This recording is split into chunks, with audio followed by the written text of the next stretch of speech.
여러분, 삶의 무게가 조금은 버거워진 듯한 이 시기에 우리는 종종 운이라는 단어를 생각합니다. 혹시 나의 운이 예전 같지 않다고 느끼시는 건 아닌지 모르겠습니다. 복권에 당첨되거나 갑자기 좋은 일이 생기는 것을 좋은 운이라고 생각하곤 하죠. 그러나 주역은 운을 그렇게 단선적으로 보지 않습니다. 주역이 우리에게 가르쳐주는 가장 첫 번째 통찰은 이것입니다. 운이란 좋고 나쁨이 없다. 운이란 좋고 나쁨이 없다. 목적을 예정대로 달성하는 힘, 1000년 사는 나무와 100년 사는 사람이 치르는 대가. 여러분, 우리는 왜 운명에 그토록 많은 관심을 가질까요? 아마도 이 세상에 나의 힘만으로는 통제할 수 없는 신비한 영역이 존재한다는 것을 삶을 통해 어렴풋이 느꼈기 때문일 겁니다. 운명이라는 단어를 들으면 우리는 흔히 원치 않는 불행이나 고통스러운 일을 떠올립니다. 내 운명이야. 받아들여라라는 말은 대개 좋지 않은 상황에서 사용되곤 하죠. 하지만 주역은 말합니다. 운명이란 좋지 않은 일에만 적용되는 것이 아니라고. 그것은 바로 자기 의지대로 안 되는 경우를 통틀어 말합니다. 현대 사회는 모든 것을 물질적인 합리성과 개인의 노력으로 이루려 합니다. 내 뜻대로 100% 되는 것이 좋다고 무의식 중에 생각하기 때문에 뜻대로 되지 않는 모든 것을 좋지 않은 운명으로 규정짓는 경향이 있습니다. 만약 이 세상의 모든 일이 오직 사람의 의지나 힘만으로 결정된다면 어떨까요? 언뜻 좋을 것 같지만 생각해보면 문제는 더욱 심각해집니다. 세상에는 나보다 더 힘이 세고 더 약삭빠른 사람이 항상 존재합니다. 그들의 뜻대로 모든 것이 다 이루어진다면 저와 여러분 같은 평범한 사람들이 가질 수 있는 몫은 하나도 남지 않을 겁니다. 여기서 주역의 통찰이 빛을 발합니다. 운명이란 오히려 좋은 것입니다. 왜냐하면 운명은 나보다 힘센 사람들의 뜻이 100% 관철되는 것을 막고 우리 같은 약자에게도 삶의 자리를 만들어주기 때문입니다. 여러분 주변을 한번 돌아보세요. 저 사람 저렇게 비리비리해서 과연 먹고 살 수 있을까? 하고 걱정했던 사람이 결국에는 그럭저럭 별 탈 없이 자신의 몫을 누리며 살아가는 것을 보셨을 겁니다. 그것이 바로 운명이 우리를 돌보는 방식입니다. 더 나아가 운명의 가장 중요한 작용 중 하나는 인간의 오만함을 꺾어 놓는 것입니다.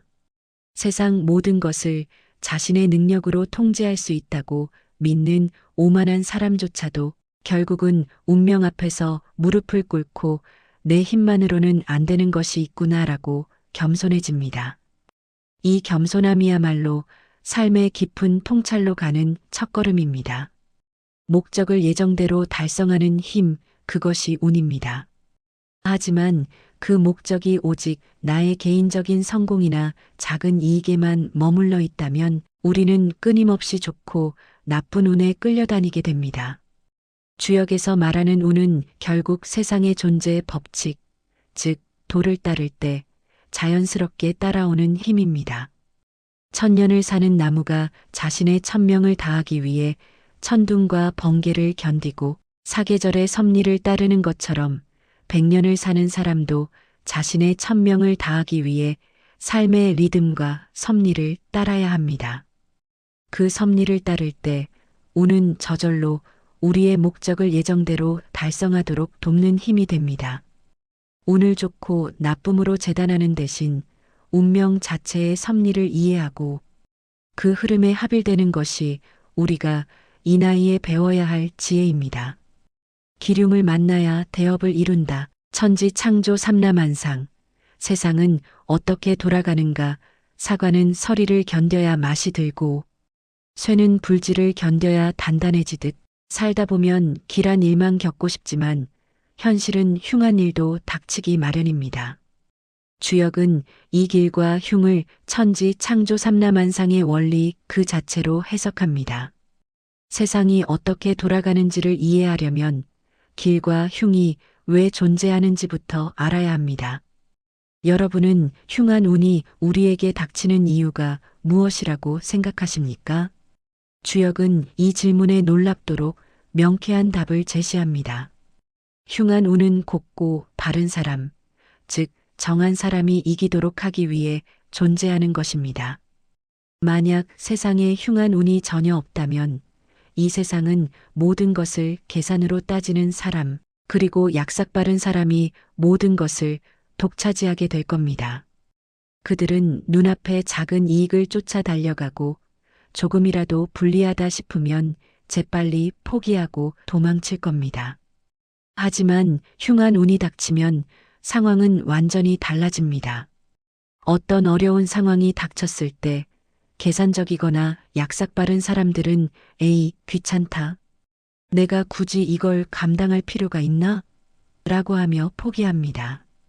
그들은 손해를 보지 않기 위해 쉽게 돌아섭니다. 바로 그 상황에서 포기하지 않고 곱고 바른 마음을 지키는 사람이 있습니다. 그들은 당장의 이익이나 손해를 따지기보다 자신이 가야 할 길이나 지켜야 할 가치 때문에 그 어려움을 견뎌냅니다. 흉한 운은 바로 이 정한 마음을 지닌 사람에게 승리의 열매를 가져다 주기 위해 포기하지 않고 견딘 대가로 대업을 이룰 기회를 주기 위해 존재하는 것입니다. 자연의 섭리도 마찬가지입니다. 사과는 서리를 견뎌야 맛이 들고 쇠는 불질을 견뎌야 단단해집니다. 서리와 불질은 사과나무와 쇠에게는 일종의 흉한 운일 수 있습니다. 서리를 맞지 않은 사과는 싱겁고 불질을 견디지 않은 쇠는 쉽게 부러집니다. 그러나 혹독한 과정을 거친 사과는 달고 깊은 맛을 내며 단련된 쇠는 무거운 짐을 지탱합니다. 우리 인생에서 겪는 고난과 역경, 즉 흉한 운 역시 우리를 정신적으로 단련시키기 위한 불질과 같습니다. 50대, 60대가 되어 삶을 돌아보면 우리를 가장 힘들게 했던 그 고통스러운 순간들이 결국은 나를 가장 단단하게 만들고 오늘의 나를 있게 한 축복이었음을 깨닫게 됩니다. 기륭화복은 단순히 복을 누리고 액땜을 하는 차원의 문제가 아닙니다. 그것은 세상의 원리, 세상이 돌아가기 위한 작용입니다.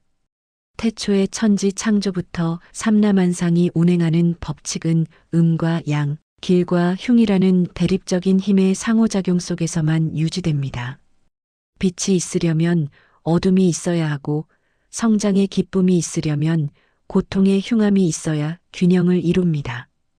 그러므로 이제는 흉한 운을 피해야 할 대상으로만 보지 마십시오.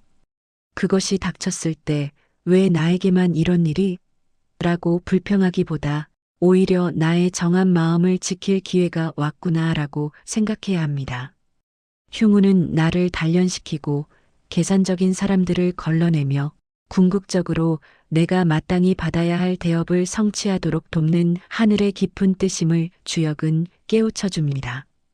그 흉운을 피하지 않고 견디는 용기가 바로 이 나이의 품위가 될 것입니다. 가고자 하는 바가 분명해야 하늘도 돕는다. 어울리되 휩쓸리지 말고 즐기되 우려하지 마라.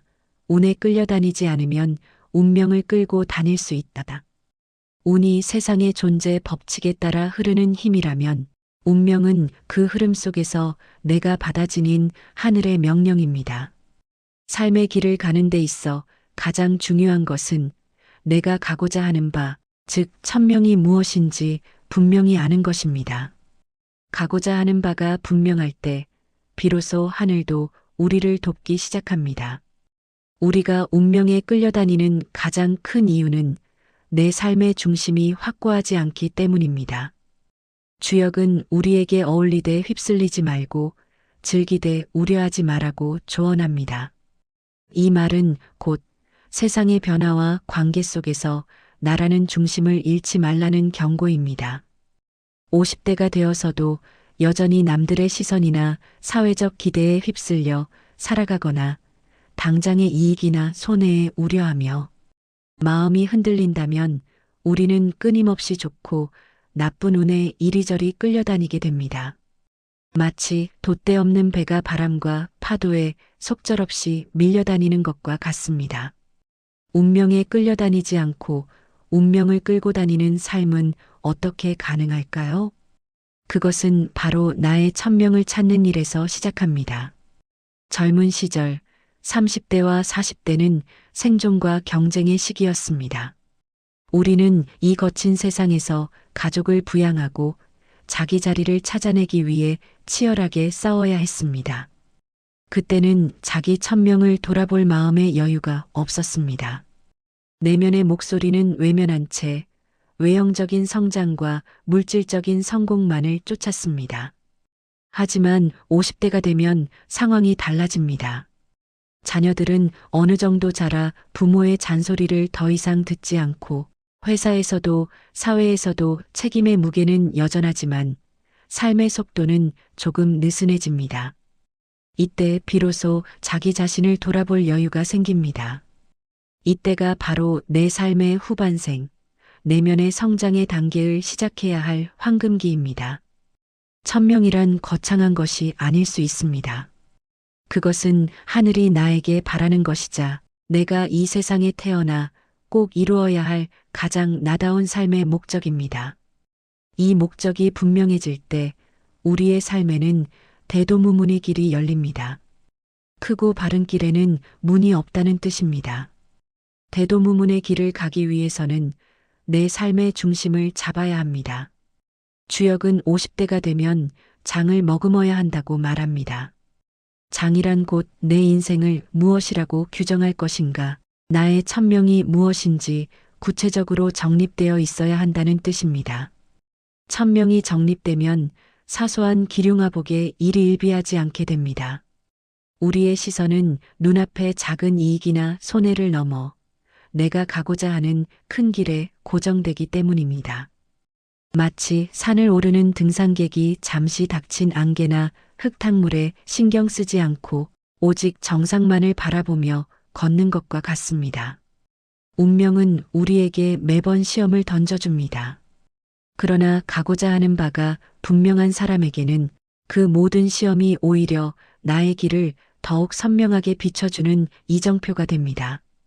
운에 끌려다니지 않고 운명을 끌고 다니는 힘, 그것은 바로 나는 누구이고 무엇을 위해 사는가? 라는 질문에 대한 확고한 대답에서 나옵니다. 이 나이에 우리는 바로 그 대답을 완성해야 합니다. 모두가 각자 인생의 1등이다. 마음의 심연에 자리한 두 가지 하늘의 의도를 알면 팔자의 방향이 보인다. 자, 우리는 종종 팔자라는 단어를 사용합니다. 내 팔자가 기구하다, 팔자 한번 고쳐보자는 말을 듣거나 하셨을 겁니다. 여기서 주역과 역학은 팔자에 대한 근본적인 오해를 바로잡아줍니다. 팔자에는 죄가 없습니다. 팔자가 꼬이는 것이 문제일 뿐, 팔자 자체는 결코 문제가 아닙니다. 팔자란 무엇일까요?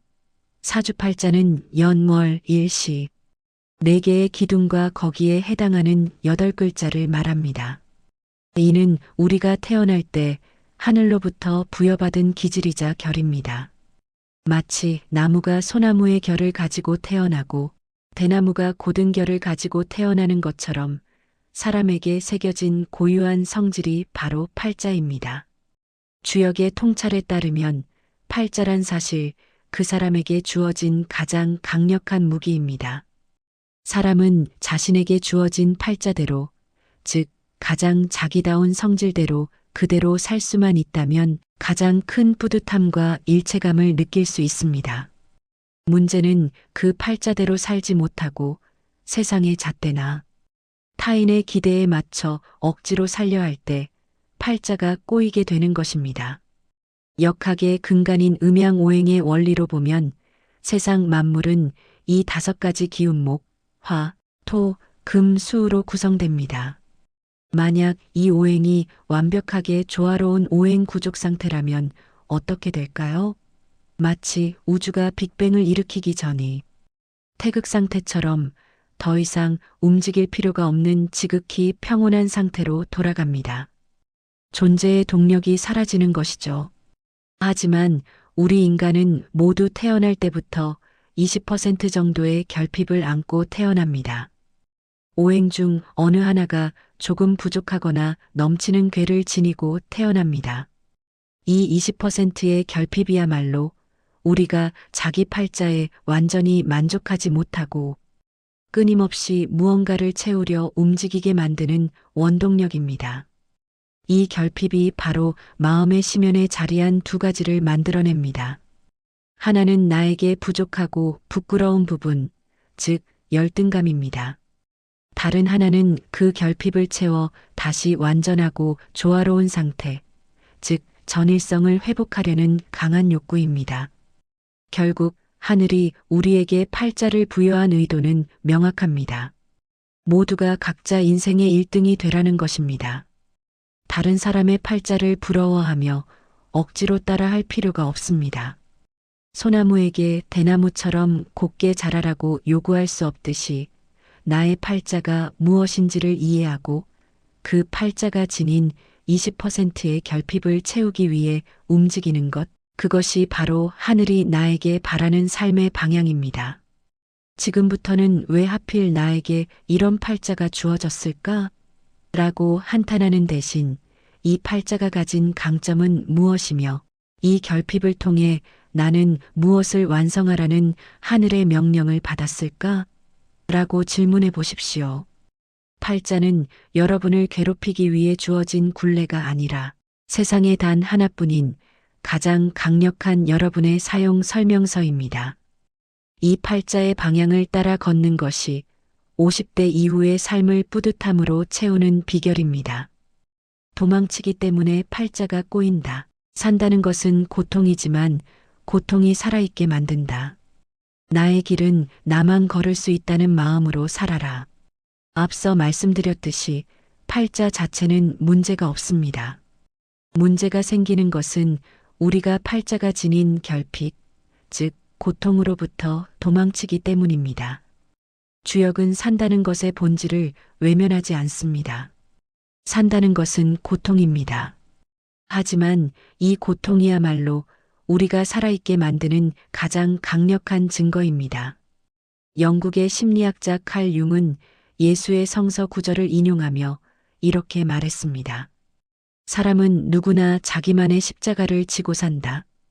융은 이 자기만의 십자가를 바로 기질과 팔자에서 오는 피할 수 없는 괴로움이라고 해석했습니다.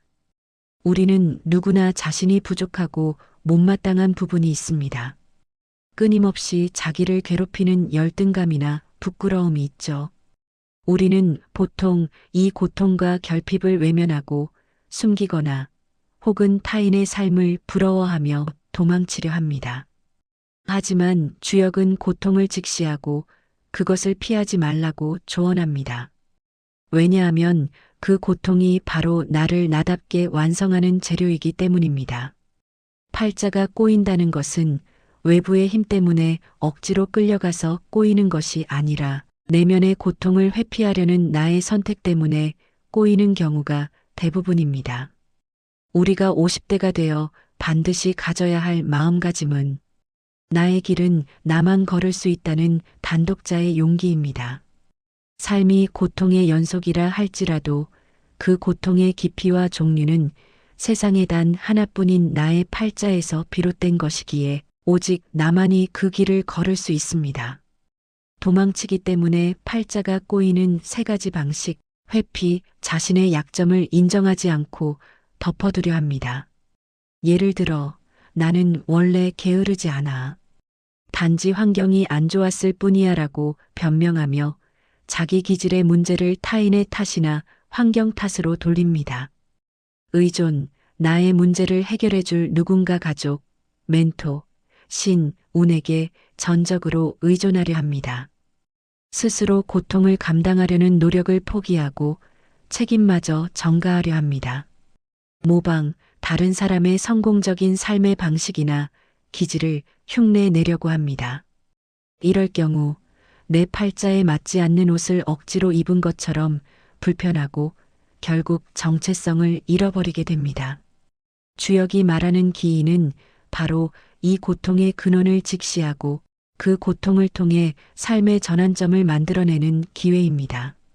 고통을 회피하지 않고 마주할 때 우리는 비로소 내 팔자의 진정한 방향을 깨닫게 됩니다. 이 나이에 우리는 깨달아야 합니다.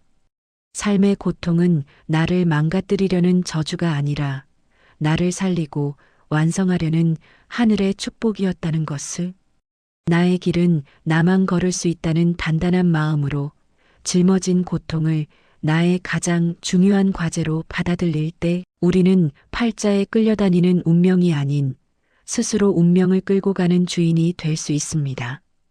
결국 자기 생긴 대로 사는 법이다. 동무 이제마가 정리한 기질과 마음 건강. 나를 모르면 길을 잃고 나를 알면 제 길을 갖는다. 우리가 팔자의 고통으로부터 도망치지 않고 그 길을 걷기 위해 가장 먼저 해야 할 일은 바로 나를 아는 것입니다. 주역은 끊임없이 세상 만물의 결을 이야기하는데 사람의 결이 바로 기질입니다.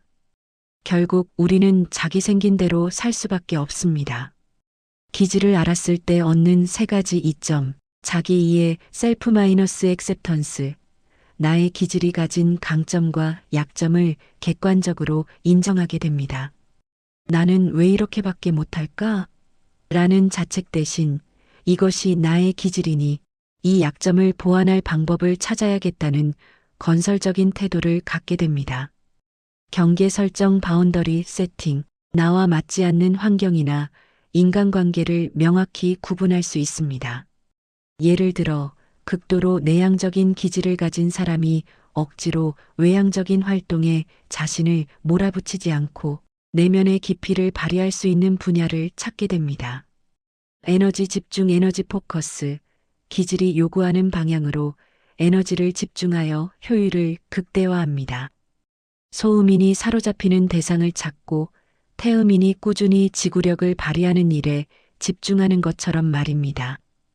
기질을 아는 것이 단순히 타고난 대로 살자는 숙명론이 아닙니다. 오히려 타고난 나를 기반으로 가장 효율적이고 건강하게 성장하는 방법을 찾는 실용적인 지혜입니다. 50대 이후의 삶은 남들이 원하는 내가 아닌 진정한 나로 살아야 할 때입니다. 그동안 세상에 맞추느라 불편하고 맞지 않았던 옷을 벗어던지고 내 몸에 꼭 맞는 기질의 옷을 입어야 합니다. 자, 이제 자신에게 물어보십시오.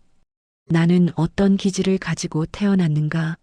나의 기질이 가장 활력 있고 건강하게 움직이는 환경은 어디인가?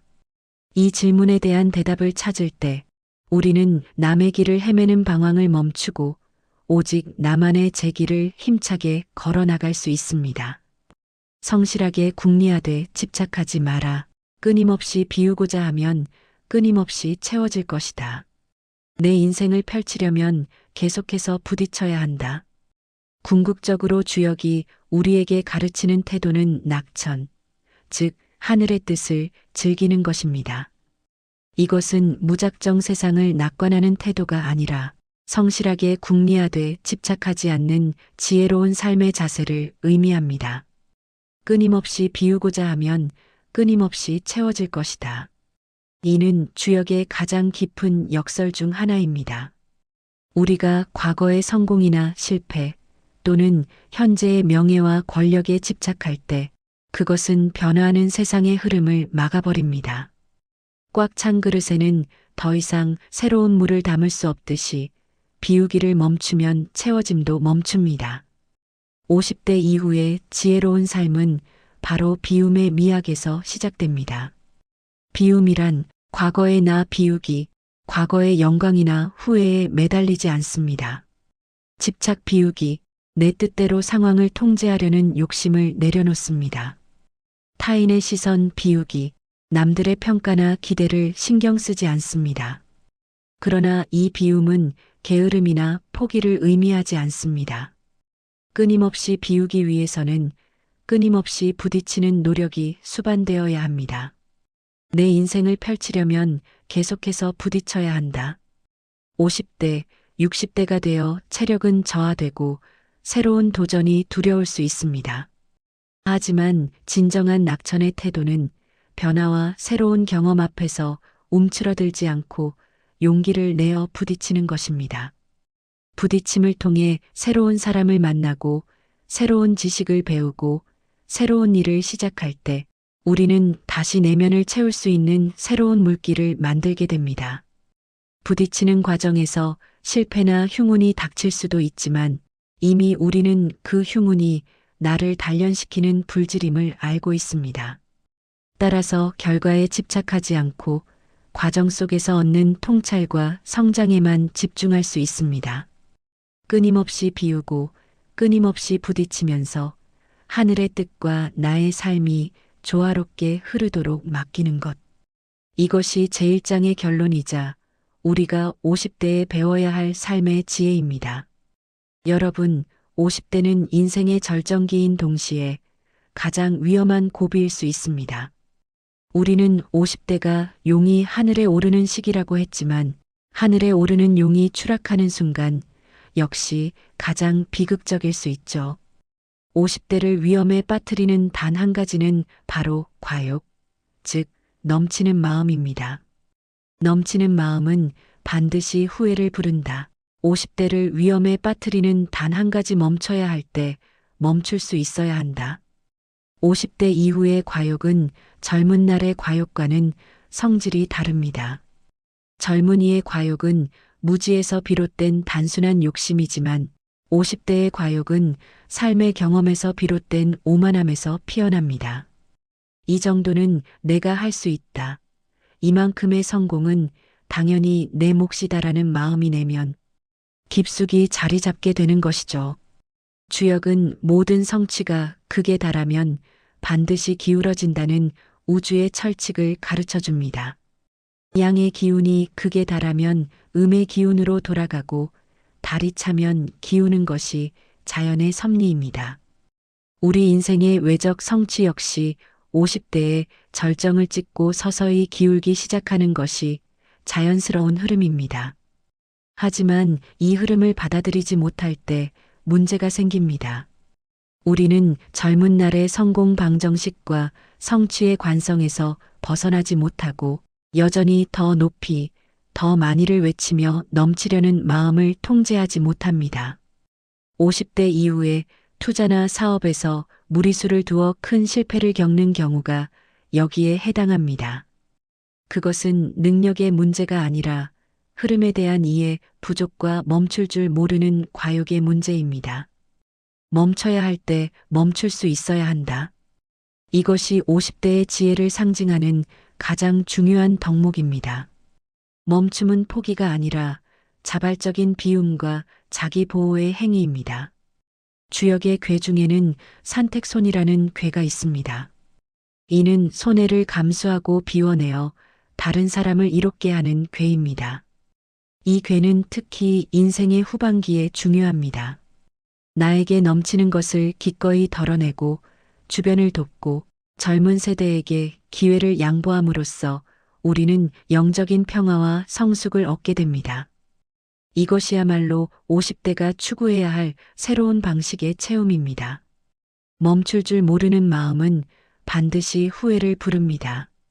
이 후회는 단순히 재산을 잃는 것을 넘어 관계를 파괴하고 스스로를 지치게 만듭니다.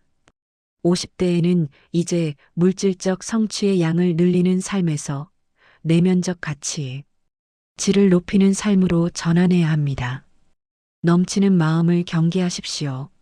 내가 가진 것이 부족하다고 느낀다면 그것은 당신이 아직 채우지 못한 것이 아니라 버려야 할 것을 버리지 못했기 때문일 수 있습니다. 멈춰야 할 때 멈추는 용기가 여러분의 남은 인생을 단단하고 평화롭게 지켜줄 것입니다. 음과 양이 순환해야 좋은 일들이 이어진다. 세상 만물을 지배하는 추나추동의 섭리 전반생은 외면이 자라고 후반생은 내면이 자란다. 세상을 살아가는 이치는 매우 단순합니다.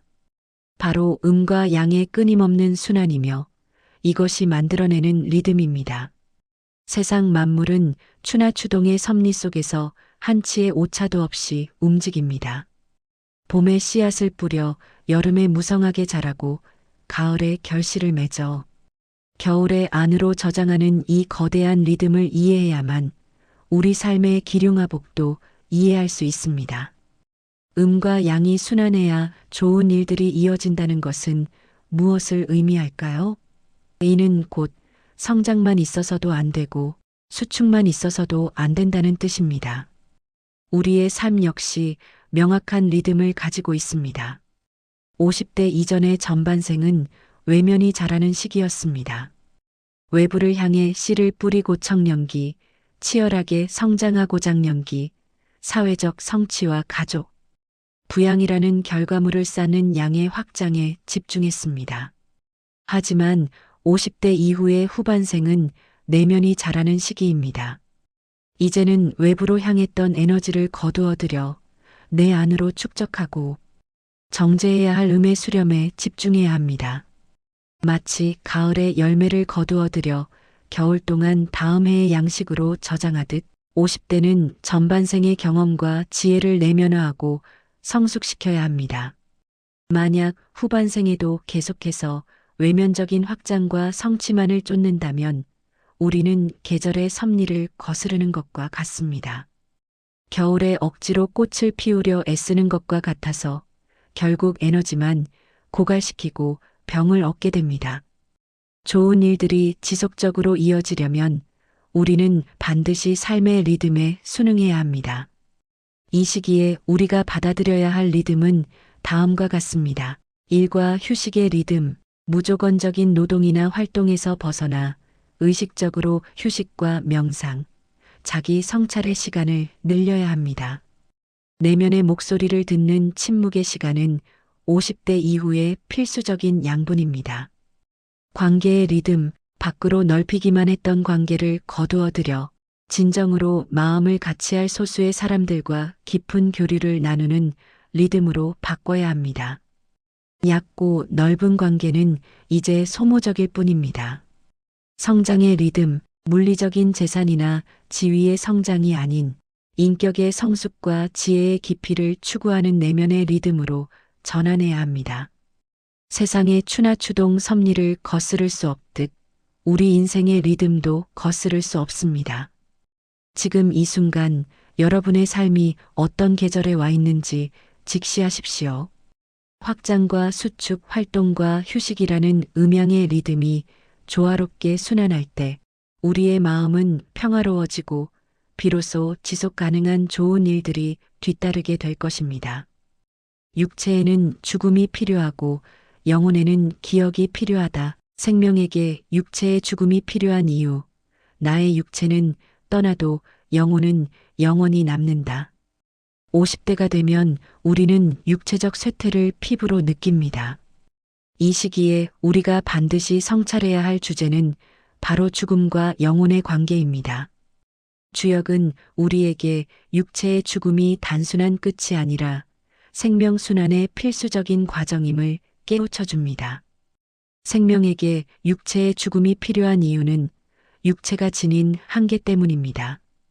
우리의 육체는 이 세상의 물질적이고 물리적인 환경에서 경험을 수집하기 위해 만들어진 임시적인 그릇입니다. 이 그릇은 시간과 환경의 제약을 받고 노화되며 결국은 소멸됩니다. 만약 육체가 영원하다면 우리는 끊임없이 같은 경험과 같은 오류를 반복하게 될 것입니다. 성장도 멈추고 새로운 깨달음도 없을 겁니다. 육체의 죽음은 곧 경험의 완료를 의미합니다. 한 생을 통해 이 육체가 수집할 수 있는 경험을 모두 수집했을 때 자연은 육체의 기능을 멈추고 그 모든 경험을 영혼이라는 저장소로 옮겨 저장합니다. 여기서 주역이 말하는 핵심이 나옵니다. 영혼에는 기억이 필요합니다. 영혼이 영원히 남는 존재라면 그 영원성을 증명하는 유일한 근거는 바로 경험의 기억입니다. 우리가 한 생을 통해 겪었던 모든 고통, 사랑, 깨달음, 희생의 기억이야말로 육체가 사라진 후에도 영혼을 영원히 존재하게 만드는 고유한 에너지 덩어리입니다. 이러한 통찰은 우리에게 50대 이후의 삶을 어떻게 살아야 하는지에 대한 중요한 방향을 제시합니다. 이제부터는 육체의 안위보다 영혼의 기억을 풍요롭게 하는 삶에 집중해야 합니다. 육체를 위한 삶, 돈을 더 벌고 지위를 높이고 쾌락을 추구하는 삶은 언젠가 사라질 것에 집착하는 삶이며, 영혼을 위한 삶은 남을 돕는 희생, 진정한 사랑, 깊은 깨달음을 얻기 위한 성찰, 천명을 이루기 위한 고통 감수하는 영원히 남을 기억을 창조하는 삶입니다. 50대가 되어 건강이 조금씩 나빠지고 체력이 예전 같지 않음에 서글퍼지는 것은 자연스러운 감정입니다. 하지만 그럴 때마다 이 사실을 기억하십시오.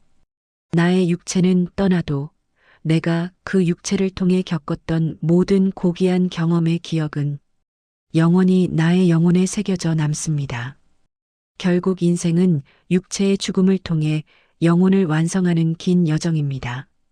지금 여러분이 겪는 모든 고난과 기쁨은 여러분의 영혼을 위한 가장 소중한 기억의 조각들입니다. 이 나이에는 이 기억들을 아름답게 완성하고 후회 없는 영혼의 기록을 남기는 것이 가장 중요한 천명일 것입니다.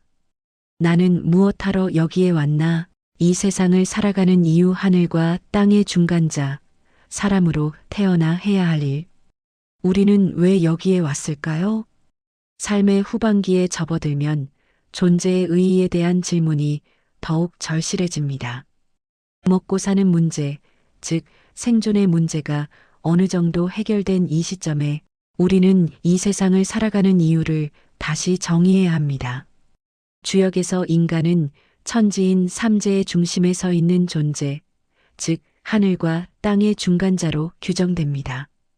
사람은 하늘의 이치천명, 도를 땅 위에 실현하고 땅의 만물과 사람들을 조화롭게 이끄는 매개자의 역할을 부여받았습니다.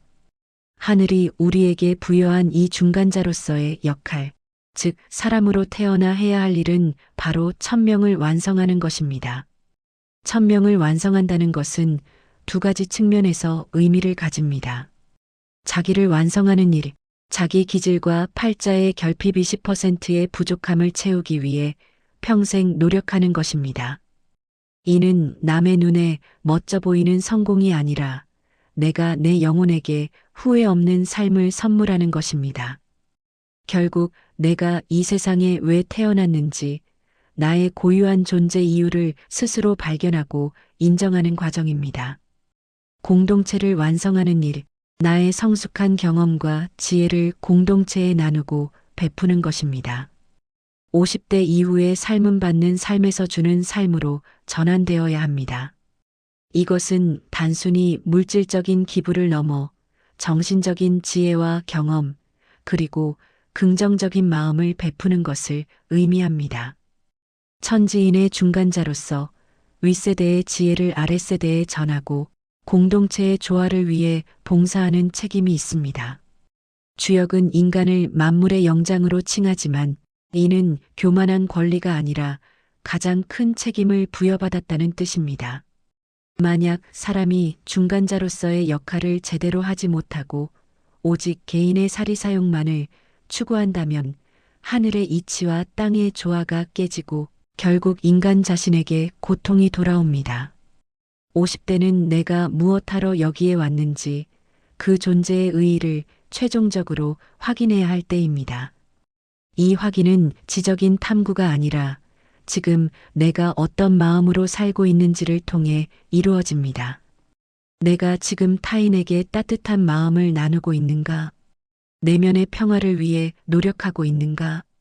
나의 고통을 숙명으로 받아들이고 성장의 기회로 삼고 있는가?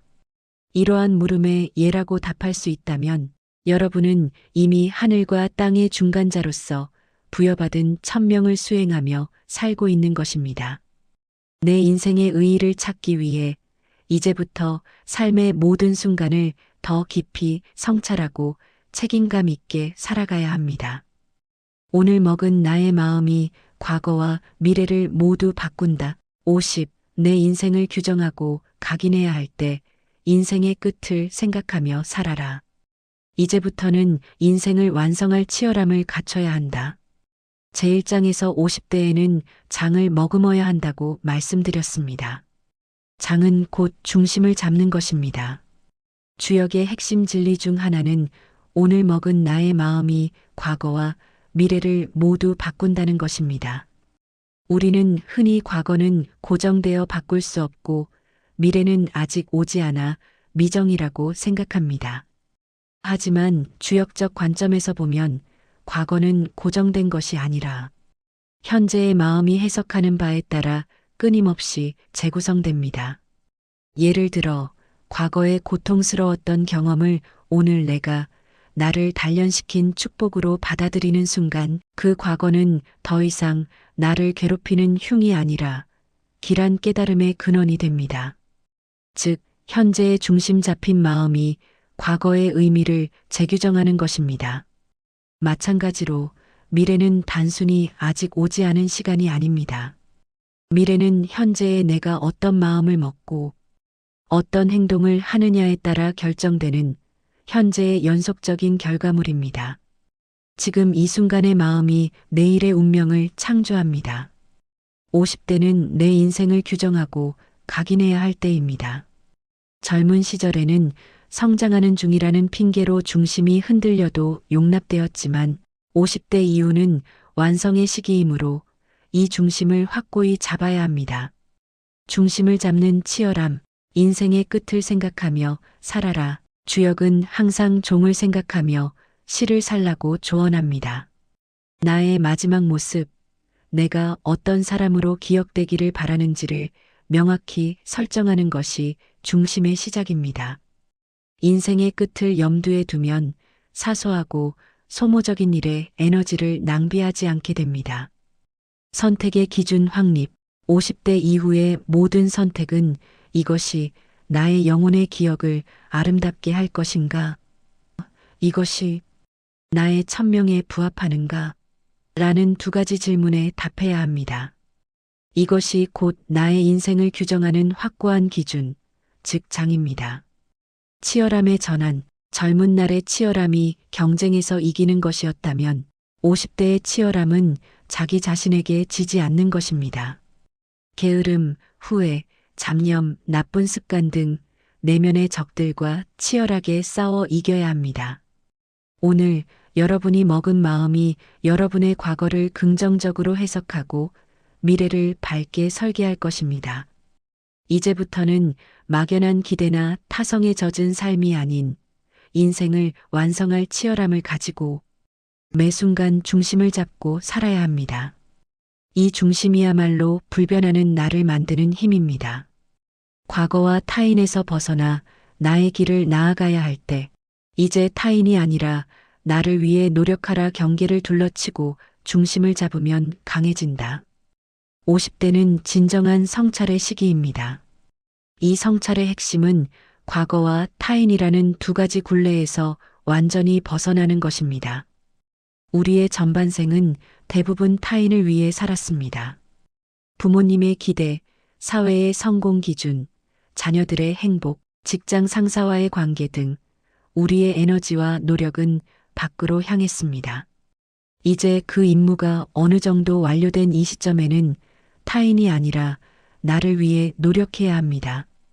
나를 위해 노력한다는 것은 이기심과는 다릅니다. 그것은 나의 내면을 단단하게 다지고 영적인 평화와 성숙을 이루어 결국 더 많은 것을 나눌 수 있는 강한 나를 만드는 것입니다. 성찰을 통해 우리는 경계를 둘러치고 중심을 잡는 법을 배워야 합니다. 주역의 괴에는 집의 경계를 뜻하는 괴들이 자주 등장합니다. 경계를 굳건히 하는 것은 외부의 침입을 막는 동시에 내 안의 소중한 가치를 지키는 행위입니다. 50대에 둘러쳐야 할 세 가지 경계, 감정의 경계, 타인의 감정이나 부정적인 에너지에 쉽게 휩쓸리지 않도록 나 자신을 보호해야 합니다. 특히 자녀 문제나 배우자 문제에 있어서 내가 해결해 줄 수 없는 영역까지 끌어안고 괴로워하는 대신 나의 영역과 타인의 영역을 명확히 구분해야 합니다. 시간의 경계, 더 이상 불필요하고 소모적인 관계나 모임의 귀한 시간을 낭비하지 않아야 합니다. 나를 성장시키고 나의 천명을 이루는 데 기여하는 활동에만 시간을 할애하도록 경계를 설정하십시오. 과거의 경계, 과거의 실수나 후회에 갇혀 오늘의 에너지를 빼앗기지 않도록 경계를 설정하십시오. 성찰은 과거를 돌아보되 과거에 머무는 것이 아닙니다. 과거의 경험을 자료로 삼아 현재의 나를 발전시키는데 활용해야 합니다. 경계를 둘러치고 중심을 잡으면 우리는 비로소 강해집니다. 흔들리지 않는 중심을 가진 사람만이 진정으로 남을 도울 수 있습니다. 중심이 흔들리는 사람은 아무리 선한 의도를 가져도 결국 타인에게도 불안과 혼란을 전파하게 됩니다. 이제 타인이 아니라 나의 내면을 풍요롭게 하는 일에 투자하십시오. 50대의 성찰은 은둔이나 고립을 의미하는 것이 아니라 나 자신을 가장 귀한 손님처럼 대접하고 돌보는 것을 의미합니다. 그 결과로 얻어진 단단한 중심이야말로 여러분이 남은 인생에서 만변을 두려워하지 않는 힘이 될 것입니다. 변화는 변치 않는 하나를 위한 것이다. 인생사가 덧없다는 생각이 든다면 불변응만변, 달의 마음으로 살아라.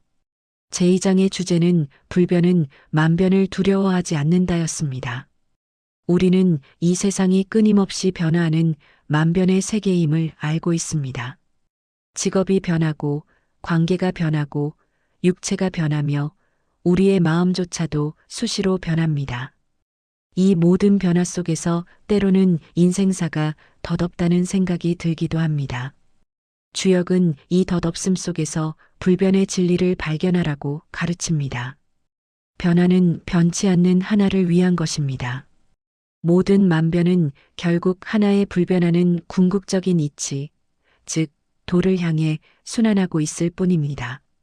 마치 계절이 끊임없이 변하지만 1년이라는 시간의 단위와 사계절의 섭리 자체는 변치 않는 것처럼 우리 인생의 모든 변화도 결국 우리의 영혼의 완성이라는 불변의 천명을 향해 나아가고 있습니다. 불변응만변, 불변하는 중심을 가지고 만가지 변화에 응하라. 이것이 50대 이후 우리가 가져야 할 최고의 지혜입니다. 만약 우리가 흔들리는 만변에 의지한다면 우리는 끊임없이 불안하고 초조할 수밖에 없습니다.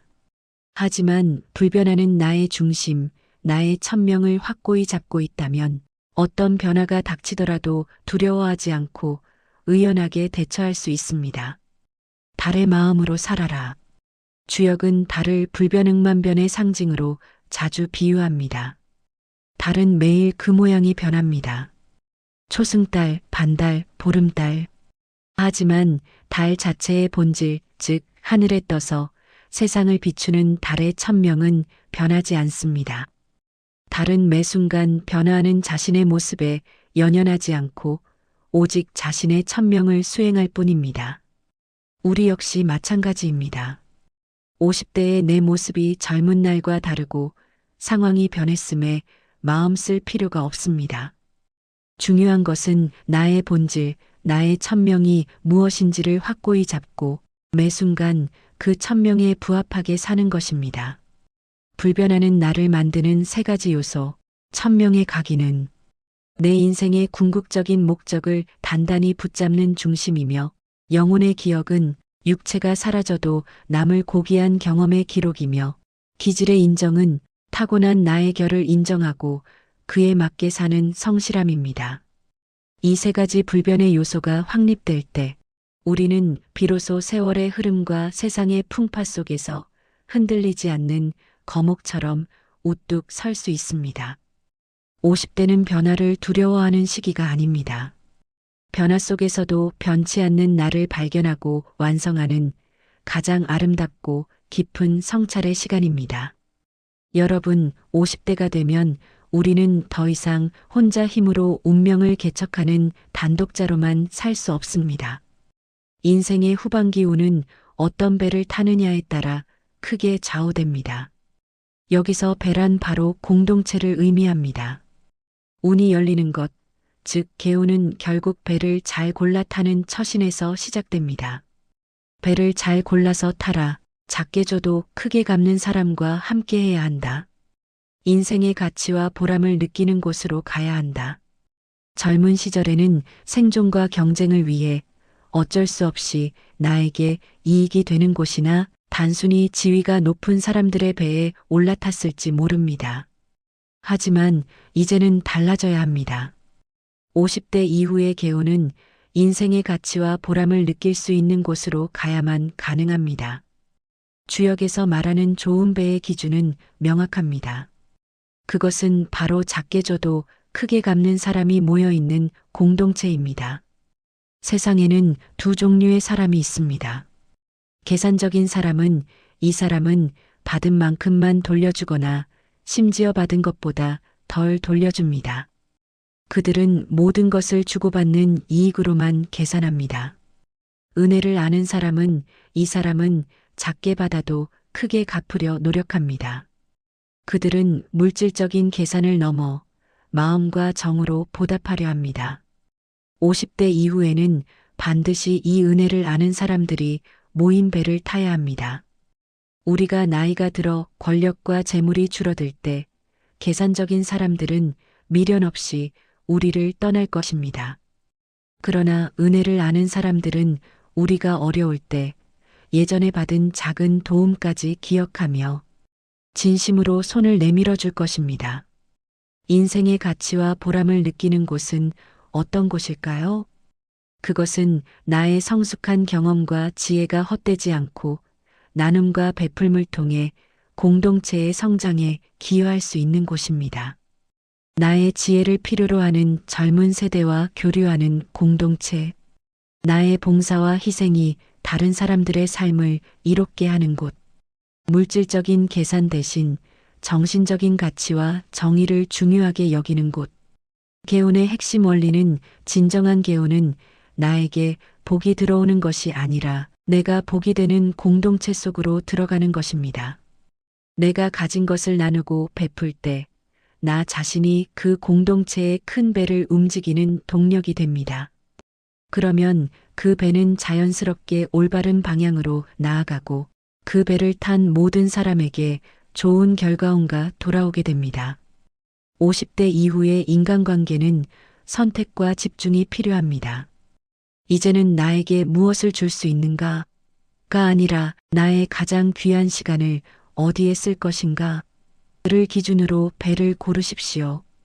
은혜를 아는 사람들 속에서 진정한 보람과 가치를 느끼는 곳에서 여러분의 운명은 더욱 단단하고 빛나게 열릴 것입니다. 나이 들수록 인간관계에 현명하게 처신하라. 기미를 포착할 줄 알아야 한다. 마음을 쏟아야 할 때, 의리를 지켜야 할 때를 구분하라. 50대는 노련함이 빛을 발해야 하는 시기입니다. 특히 인간관계에 있어 현명한 처신은 우리의 평화와 직결됩니다. 나이가 들수록 관계에서 가장 필요한 지혜는 바로 기미를 포착하는 능력입니다. 기미란 아주 작게 움직이는 징조나 실마리를 뜻합니다. 아직 드러나지 않았으나 곧 나타날 관계의 변화를 예견하는 능력입니다. 주역의 지혜는 기미를 포착하여 선지하는 것, 즉 미리 아는 것을 중요하게 여깁니다. 기미를 아는 사람은 관계에서 불필요한 마찰이나 큰 손해를 미리 피할 수 있습니다. 관계의 기미를 포착한다는 것은 무엇일까요? 말 이면의 마음 읽기는 상대방이 직접적으로 말하지 않는 속마음, 미묘한 표정 변화, 혹은 자주 사용하는 단어 뒤에 숨겨진 의도를 읽어내는 것입니다. 50대의 경험이라면 상대방의 말 10마디보다 그들의 숨결에서 진실을 느낄 수 있어야 합니다. 관계의 동력 파악은 이 관계가 현재 의리로 유지되고 있는지 아니면 이익으로 유지되고 있는지의 기미를 포착해야 합니다. 이익으로 맺어진 관계는 이익이 사라지는 순간 변할 수 있음을 미리 알고 마음을 쏟는 정도를 조절해야 합니다. 상대방 운의 흐름 읽기는 상대방의 운이 상승세인지 하강세인지 기미를 포착하는 것입니다. 운이 하강하는 사람에게 무작정 동행을 고집하는 것은 위험할 수 있습니다. 지혜로운 처신은 하강세에 있는 사람에게는 물질적 도움보다 정신적 위로와 선의를 베풀어 관계의 정을 보존하는 것입니다. 가장 현명한 처신은 마음을 쏟아야 할 때와 의리를 지켜야 할 때를 명확히 구분하는 데 있습니다. 마음을 쏟아야 할 때는 작게 줘도 크게 갚는 사람에게는 아낌없이 마음과 시간을 쏟으십시오. 이 관계는 여러분의 운명을 풍요롭게 합니다. 나의 천명에 부합하는 가치를 공유하는 공동체에게는 열정을 쏟으십시오. 의리를 지켜야 할 때는 어려움에 처한 옛 친구에게는 비록 그가 은혜를 아는 사람이 아닐지라도 도리로서 의리를 지켜야 합니다. 여기서 의리는 과도한 물질적 희생이 아니라 인간적인 도리와 예의를 지키는 것을 의미합니다. 50대에는 감정적으로 휘둘리는 어린아이의 관계를 정리하고 이성적으로 현명하게 대처하는 어른의 관계를 구축해야 합니다. 모든 관계에 100%의 마음을 쏟을 필요는 없습니다. 기미를 포착하여 마음의 힘을 안으로 모으고 필요한 곳에만 정교하게 사용할 줄 아는 능력이야말로 나이 들수록 빛나는 경륜의 증거입니다. 소신과 자존심을 지켜야 이롭다. 윗사람을 찾아오게 하는 방법 3가지 킹메이커의 경륜. 50대 이후의 처세는 소신과 자존심을 지켜야 이롭다는 역설적인 진리 위에 세워져야 합니다. 젊은 시절에는 생존을 위해 때로는 비위를 맞추고 굽신거리는 처세가 필요했을지 모르지만 이 나이에는 더 이상 그런 방식이 통하지 않습니다. 소신과 자존심이야말로 우리를 존경받는 존재로 만드는 마지막 갑옷입니다. 주역은 우리에게 자신의 중심을 지키는 단단함이 있어야만 타인에게 진정한 도움을 줄 수 있고 따라서 세상이 우리를 필요로 하게 된다고 가르칩니다. 50대 이후 소신과 자존심을 지키는 처세술은 다음과 같은 윗사람을 찾아오게 하는 방법 3가지로 요약됩니다. 실력으로 무장하라. 윗사람이나 아랫사람이나 결국은 해결할 수 있는 실력을 가진 사람을 찾게 되어 있습니다. 50대는 외형적인 치기보다 오랜 경험에서 우러나오는 통찰력과 전문성으로 무장해야 합니다. 나이가 들었다고 공부나 탐구를 멈추지 마십시오. 계속해서 궁리하고 새로운 지식을 습득하여 저 사람에게 물어보면 답이 나온다는 평판을 얻는 것이 최고의 처세입니다. 말을 아껴라. 말이 많은 사람은 자신의 가치를 떨어뜨립니다. 50대에는 말의 양을 줄이고 침묵의 무게를 통해 소신을 드러내야 합니다. 꼭 필요한 말이 아니라면 입을 닫고 상대방이 간절히 물어왔을 때 비로소 핵심을 짚어주는 단 한마디를 던지십시오. 윗사람은 쉽게 얻을 수 없는 조언을 해주는 사람에게 존경심을 느끼고 찾아오게 됩니다. 자존감을 지키는 품위, 어떤 상황에서도 비굴하게 굴거나 과도하게 아부하지 않는 품위를 지켜야 합니다. 여기서 자존심은 고집이나 오만이 아니라 나의 천명을 아는 자의 의연함을 의미합니다. 나의 가치를 인정해주지 않는 관계에 억지로 매달리지 마십시오. 당신의 자존감이 단단할 때 윗사람은 당신의 입니다. 이러한 처세는 궁극적으로 킹메이커의 경륜으로 이어집니다. 킹메이커는 자신이 왕이 되려 하지 않지만 진정한 왕을 만들 수 있는 실력과 통찰, 그리고 소신을 가진 사람입니다. 50대 이후에 우리는 직접 권력의 정점에 서기보다 세상을 올바른 방향으로 이끌 젊은 리더들을 지원하고 지혜를 나누는 킹메이커의 역할을 수행할 때 가장 빛납니다. 소신과 자존심을 지키며 나의 경륜을 베풀고자 할 때 우리는 세상의 중심에서 영향력을 행사하는 진정한 어른이 될 수 있습니다. 말의 순서가 잡혀야 관계가 잡힌다. 하게 만드는 것은 어려우나 해주지 않는 것은 쉽다. 말의 질서가 관계의 질서다. 50대 이후의 경륜은 말에서 완성됩니다. 단순히 말을 잘하는 기술을 넘어 말의 순서를 잡는 지혜야말로 관계의 질서와 자신의 운명을 결정합니다. 주역은 말의 중요성을 매우 강조하며 말의 질서가 곧 관계의 질서라고 가르칩니다. 우리가 관계에서 자주 실패하는 이유 중 하나는 순서가 뒤바뀐 말 때문입니다. 예를 들어 상대방의 상황을 고려하지 않고 자신의 주장이나 감정을 먼저 내뱉는 것이죠. 말의 순서가 잡히지 않으면 아무리 좋은 의도를 가진 말이라도 오해와 갈등만 초래합니다. 말의 질서가 관계의 질서를 만든다는 것은 다음 세 가지 원칙을 지키는 데서 나옵니다. 듣는 것이 먼저, 말하는 것은 나중이다. 대화의 시작은 항상 상대방의 입장과 마음을 경청하는 것에서 시작해야 합니다. 50대의 경륜은 상대방이 처한 상황, 그들의 기질, 그리고 그들이 원하는 바가 무엇인지를 먼저 듣고 분석하는 데 있습니다. 상대방이 충분히 말을 마칠 때까지 기다리는 인내심이 곧 말의 질서를 지키는 첫 번째 미덕입니다. 상대방이 하게 만드는 말을 잘하는 사람은 상대방에게 이것을 해라라고 명령하거나 요구하지 않습니다. 대신 상대방이 스스로 하고 싶게 만드는 말을 합니다. 하게 만드는 것은 어려우나 해주지 않는 것은 쉽다는 말이 있습니다. 누군가에게 행동을 요구할 때 그 행동이 상대방의 천명이나 가치와 연결될 수 있도록 말을 구성해야 합니다. 예를 들어, 내가 이것을 하면 내가 편해진다가 아니라 내가 가진 이 특별한 능력을 이 일에 쓰면 세상이 더 이루어진다라고 말해야 합니다. 결론은 신중하게, 과정은 간결하게 말의 순서를 잡을 때 너무 많은 감정적인 설명이나 장황한 배경 지식을 늘어놓는 것은 피하십시오.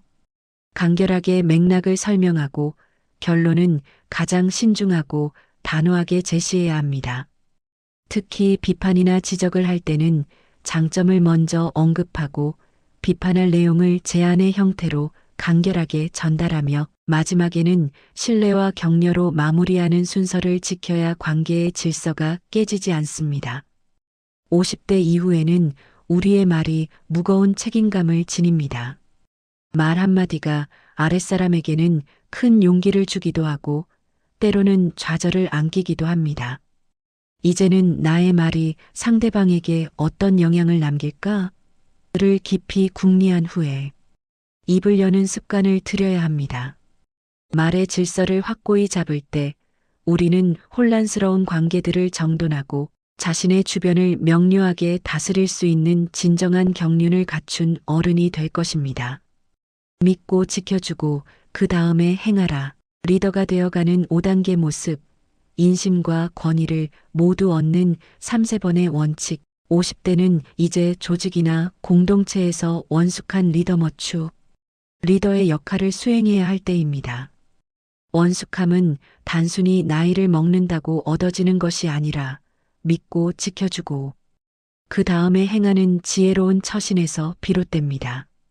주역의 가르침에 따르면 리더가 되어가는 과정에는 명확한 5단계의 모습이 있습니다. 이 5단계는 우리가 50대에 도달해야 할 원숙함의 기준을 제시합니다. 잠룡, 아직 때가 되지 않아 숨어 지내는 시기. 젊은 시절, 역량을 쌓는 시기이며 현룡, 세상에 자신의 능력을 드러내기 시작하는 시기. 경쟁과 성취의 3040대입니다. 종일건건 하루 종일 쉬지 않고 성실하게 노력하며 경계하는 시기. 가장 치열했던 40대 중반입니다. 혹약제연 뛰어오를지 웅크릴지 고민하며 결정적인 순간을 기다리는 시기.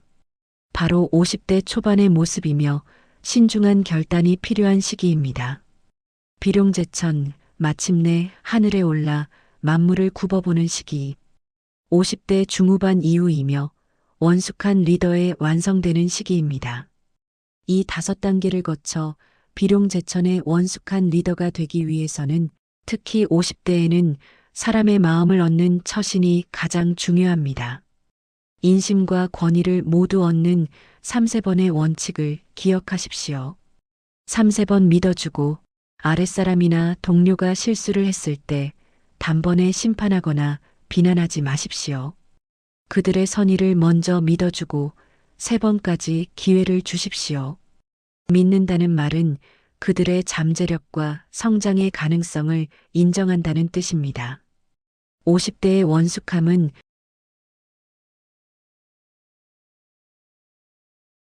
번 지켜주고 그들이 외부의 부당한 비난이나 공격을 받을 때 방패막이가 되어 그들을 지켜주십시오. 리더의 가장 중요한 역할은 조직원을 보호하는 것입니다. 실패는 리더가 책임지고 공은 아랫사람에게 돌리는 처신이야말로 인심을 얻는 가장 확실한 방법입니다. 그 다음에 행하라 믿고 지켜주는 과정을 충분히 거친 후에 비로소 최종적인 결정이나 행동을 취하십시오. 충분한 여유와 성찰을 거친 결정은 실패가 적을 뿐만 아니라 설령 결과가 좋지 않더라도 모두가 납득하고 따릅니다. 성급하게 문제를 해결하려 행동하는 대신 믿음과 보호를 통해 문제 해결의 주체들을 성숙시키는 과정을 먼저 거치는 것이 원숙한 리더의 경륜입니다. 50대는 인심을 잃으면 권위도 함께 무너지는 시기입니다. 3세번의 원칙을 통해 인심을 깊이 얻고 흔들리지 않는 중심을 통해 권위를 세우십시오. 가장 원숙한 리더는 자신이 직접 움직여서 모든 것을 해결하려 하기보다 사람들이 스스로 움직일 수 있도록 믿음의 장을 펼쳐주는 사람입니다. 이것이 바로 천하를 다스릴 수 있는 50대의 원숙한 경륜입니다. 마음이 사람 사이를 잇고 세상을 발전시킨다. 마음의 심연에서 반짝이고 있는 보석 하나 앞으로도 세상은 긍정적이다. 핵심은 정입니다. 여기서 정은 단순한 감정이나 애정을 넘어 진실된 마음, 진실된 에너지, 세상 만물을 움직이는 근원적인 순수함을 의미합니다. 주역은 이 정의야말로 사람과 사람 사이를 잇고 더 나아가 세상을 발전시키는 가장 강력한 동력이라고 가르칩니다. 우리는 살면서 수많은 관계를 맺고 끊었습니다. 관계의 시작은 이해타산이나 우연이었을지라도 그 관계를 깊게 만들고 오래 지속하게 하는 힘은 결국 진심이었습니다. 50대가 되어 돌이켜보면 우리를 힘들게 했던 것들은 모두 가짜 마음이나 계산이었습니다. 반면 우리를 진정으로 행복하게 했던 순간들은 진실된 마음이 교류된 순간들이었습니다. 주역의 철학은 인간의 마음의 심연에는 반짝이고 있는 보석 하나가 있다고 봅니다. 이 보석은 바로 태어날 때 하늘로부터 받은 순수한 본성, 즉 진정성입니다. 이 보석은 삶의 풍파를 겪으며 때로는 흙먼지에 가려지고 때로는 탐욕과 이기심이라는 녹에 슬어 빛을 잃기도 합니다. 50대의 역할은 이 보석을 다시 찾아내고 닦아내는 것입니다. 이 시기에 우리가 정에 집중해야 하는 이유는 이제 외부의 물질적 성취를 쫓는 시기가 끝났기 때문입니다. 내면의 보석, 즉 순수한 진심이야말로 50대 이후의 삶을 지탱하고 우리의 영혼에 영원히 남을 기억제의장, 2-3을 풍요롭게 할 유일한 자산입니다. 이 정을 회복할 때 우리는 세상에 대한 시각마저 바꿀 수 있습니다. 아무리 세상이 복잡하고 타락하고 계산적이라고 느껴질지라도 주역은 우리에게 앞으로도 세상은 긍정적이다라는 낙관을 가르쳐 줍니다. 이 긍정은 단순히 막연한 희망이 아닙니다. 이것은 세상이 움직이는 근원적인 이치는 항상 선을 향한다는 철학적 확신에서 나옵니다. 세상이 잠시 혼란에 빠지고 악이 득세하는 것처럼 보일지라도 그것은 음양순환의 일시적인 과정일 뿐입니다. 최종적인 균형과 성숙을 향해 나아가는 천지 창조의 섭리는 결코 변하지 않습니다.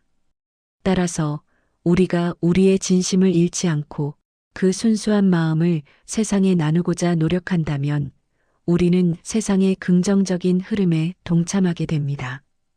우리의 진심이 공동체를 발전시키는 에너지가 되고 우리의 긍정적인 마음이 미래의 희망을 만드는 씨앗이 됩니다. 50대 이후의 관계는 이 정을 기반으로 맺어야 합니다. 계산적인 관계, 소모적인 관계를 과감히 정리하고 진심으로 마음을 나눌 수 있는 관계에만 에너지를 쏟으십시오. 그 진심이 여러분의 노년을 평화롭고 풍요롭게 채워줄 것입니다. 사람을 얻을 수도 잃을 수도 있어야 한다. 50 이후부터는 발걸음을 늦춰라. 때로는 마음을 다르게 쓸 줄도 알아야 한다. 우리는 젊은 시절 사람이 곧 재산이라는 믿음 아래 사람을 잃을까 두려워 모든 관계에 최선을 다했습니다. 하지만 50대가 되면 깨닫습니다. 모든 사람을 붙잡고 가려 하는 것은 오히려 내 삶의 중심을 흔들고 나를 소모시키는 원인이 된다는 것을요. 50 이후부터는 발걸음을 늦춰야 합니다. 여기서 발걸음을 늦춘다는 것은 게을러진다는 의미가 아닙니다. 반응 속도를 늦추라. 어떤 사건이나 타인의 말에 즉각적으로 반응하지 않고 충분히 성찰할 시간을 가지라는 뜻입니다. 욕망의 추구를 늦추라. 새로운 성취나 물질적 욕망을 쫓아 달려가는 속도를 늦추고 내면의 완성이라는 본래의 천명을 향해 차분히 걸으라는 뜻입니다. 발걸음을 늦출 때 우리는 비로소 마음을 다르게 쓸 줄 알게 됩니다. 마음을 다르게 쓴다는 것은 모든 관계에 똑같은 정을 쏟지 않고 지혜롭게 에너지의 총량을 관리하는 것을 의미합니다. 집중해야 할 마음, 나의 천명을 같이 하는 동료, 나에게 은혜를 아는 사람, 그리고 진심을 나눌 수 있는 벗에게는 아낌없이 진심을 쏟아야 합니다. 경계해야 할 마음, 나의 에너지를 소모시키거나 오직 이익만을 위해 접근하는 사람에게는 냉정하고 객관적인 거리를 두어야 합니다. 이러한 지혜로운 마음의 사용법은 우리에게 사람을 잃는 것에 대한 두려움을 없애줍니다. 50대가 되면 자연스럽게 관계가 정리되는 시기가 옵니다. 이것은 자연스러운 현상이며 이별을 통해 남은 공간을 진정으로 가치 있는 관계로 채울 기회를 얻게 됩니다. 사람을 잃는다는 것은 나의 중심이 흔들려 손해를 본다는 뜻이 아닙니다. 오히려 나의 중심이 확고해졌기 때문에 그 중심에 맞지 않는 관계들이 자연스럽게 떨어져 나가는 것일 수 있습니다. 따라서 50대 이후의 원숙함은 모든 사람을 얻으려는 노력이 아니라 의로 마땅한 관계를 기꺼이 놓아주는 용기에서 나옵니다. 발걸음을 늦추고 마음을 지혜롭게 사용할 때 우리는 진정한 나의 위치를 깨닫고 흔들림 없는 평화를 누릴 수 있습니다. 어떤 상황에서든 약해지지 않으려면 변치 않는 믿음을 간직해야 한다. 내가 해야 할 일을 알고 지탱해야 한다. 우리 인생의 후반기는 언제든 예상치 못한 상황에 직면할 수 있습니다. 육체의 쇠약, 재정적 어려움, 혹은 사랑하는 사람과의 이별 등 우리를 약하게 만드는 모든 역경 속에서 어떤 상황에서든 약해지지 않으려면 어떻게 해야 할까요? 그 답은 바로 마음의 근본적인 자세에 달려 있습니다. 주역은 우리에게 변치 않는 믿음을 간직하라고 조언합니다. 이 믿음은 신에 대한 맹목적인 믿음을 넘어 세상의 근원적인 이치, 즉 천명에 대한 확신을 의미합니다. 변치 않는 믿음의 두 가지 기둥, 세상 섭리에 대한 믿음입니다. 지금 이 고난흉이 나를 단련시키기 위해 온 것이며 세상의 흐름은 결국 선하고 긍정적인 방향으로 나아가고 있다는 확신과 어떤 고난도 영원하지 않으며 만변은 불변하는 도를 위해 존재한다는 통찰입니다. 나의 천명에 대한 믿음, 내가 이 세상에 태어난 이유이가 있으며 나는 이 육체의 죽음을 통해 영혼을 완성해야 할 막중한 책임을 지니고 있다는 확신이며 나의 팔자가 아무리 고통스럽더라도 그것은 나에게만 주어진 유일한 무기임을 믿는 자존감입니다. 이 변치 않는 믿음을 간직할 때 우리는 비로소 내가 해야 할 일을 알고 지탱해야 한다는 실천적 의지를 갖게 됩니다. 약해지지 않기 위해 지탱해야 할 것은 나의 중심 즉 50대에 규정한 나의 인생 가치와 목적이 흔들리지 않도록 매 순간 재확인하고 지탱해야 합니다. 성실한 궁리 즉 나를 괴롭히는 문제 앞에서 감정적으로 무너지지 않고 어떻게 하면 이 상황을 천명의 기회로 바꿀 수 있을까? 를 치열하게 궁리하는 성실함으로 지탱해야 합니다. 지혜로운 처신, 약해진 모습을 세상에 드러내기보다 소신과 자존심을 지키는 품이 있는 처세로 자신을 지탱해야 합니다. 50대 이후의 삶은 받아들이는 삶입니다. 육체의 쇠퇴를 받아들이고 관계의 이별을 받아들이고 뜻대로 되지 않는 운명을 받아들여야 합니다. 그러나 이 받아들임은 결코 패배주의가 아닙니다. 그것은 내 힘으로 바꿀 수 없는 영역과 내 힘으로 바꿔야 할 영역을 명확히 구분하는 지혜로운 마음의 상태입니다. 바꿀 수 없는 것을 받아들이고 바꿀 수 있는 것은 변치 않는 믿음으로 치열하게 지탱해 나갈 때 우리는 어떤 상황에서든 약해지지 않고 우뚝 설 수 있습니다. 우리의 마음은 우리의 육체보다 훨씬 강력한 힘을 지니고 있음을 확신하십시오. 마음을 같이 할 수 있는 사람을 만나라. 옛 친구와 동료의 차이 50 이후 새로운 법과 어우러지는 자세. 50대가 되면 인간관계의 중심축을 옮겨야 합니다. 이제는 단순히 시간이 오래된 옛 친구를 만나는 것을 넘어 마음을 같이 할 수 있는 사람, 즉 동료를 만나는 사귐에 집중해야 합니다. 옛 친구와 동료의 차이는 명확합니다. 옛 친구는 주로 과거의 기억과 향수를 공유합니다. 함께 웃고 울었던 추억을 나누지만 현재의 성장 방향이나 미래의 천명에 대한 이야기는 잘 나누지 않습니다. 관계의 동력은 친분과 정이지만 삶의 방향성은 다를 수 있습니다. 동료 현재의 가치와 미래의 목적을 공유합니다. 서로의 천명을 존중하고 상대방의 성장을 돕는데 기꺼이 에너지를 쏟습니다. 관계의 동력은 공동의 의의와 진심입니다. 50대 이후의 사귐은 우리를 성장의 궤도에 올려놓는 동료를 찾아야 합니다. 왜냐하면 이 시기에 우리는 완성의 단계에 접어들었기 때문에 타인의 에너지가 나를 완성하는 데 결정적인 역할을 하기 때문입니다. 50 이후 새로운 법과 어우러지는 자세는 목적의 공유, 즉 새로운 벗을 찾을 때 공통의 취미나 관심사보다는 공동으로 추구하는 가치나 대의가 있는 사람을 찾으십시오. 예를 들어 봉사활동, 인문학 탐구 혹은 새로운 기술 학습 등 단순히 즐기며 소모하는 관계가 아니라 생산적인 관계를 추구해야 합니다. 겸손한 태도, 나이가 들수록 우리는 경험이 많아져서 아는 척하기 쉽습니다. 하지만 새로운 법과 어우러질 때는 나는 아직 부족하다는 마음으로 경청하는 자세를 가져야 합니다. 나의 경륜을 베풀기 전에 먼저 상대방에게서 배울 점을 찾으려는 겸손함이 동료를 끌어당깁니다.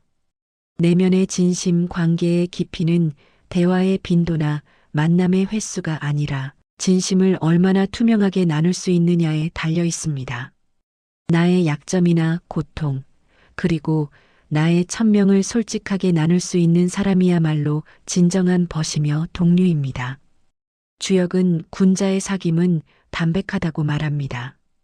담백함은 억지로 친밀함을 연출하거나 서로에게 기대거나 의존하지 않는 건강한 관계를 뜻합니다. 마음을 같이 할 수 있는 새로운 벗을 만날 때 우리는 노년에 찾아오는 고독을 이겨내고 끝없이 성장하는 삶을 이어갈 수 있습니다. 이제부터는 나의 마음을 같이 하고 나의 천명을 빛나게 해줄 새로운 동료를 찾는 일에 용기를 내십시오. 이것이 50대 이후의 삶을 풍요롭게 하는 가장 확실한 투자입니다. 50이 보여줘야 할 희망의 증거. 대한민국의 50이 개인을 넘어 공동체로 해야 할 일. 50이 한국의 희망이 돼야 한국이 세계의 희망이 된다. 제사장의 최종 주제는 책임입니다. 50대의 책임은 더 이상 가족 부양이라는 개인적인 차원에만 머물지 않습니다. 이 시기에 우리는 개인을 넘어 공동체로 나아가 한국 사회 전체에 희망의 증거를 보여줘야 할 막중한 책임을 지니고 있습니다. 대한민국의 50대는 사회와 경제를 일으킨 주역 세대이자 가장 많은 경험과 지혜, 그리고 재산을 축적한 세대입니다.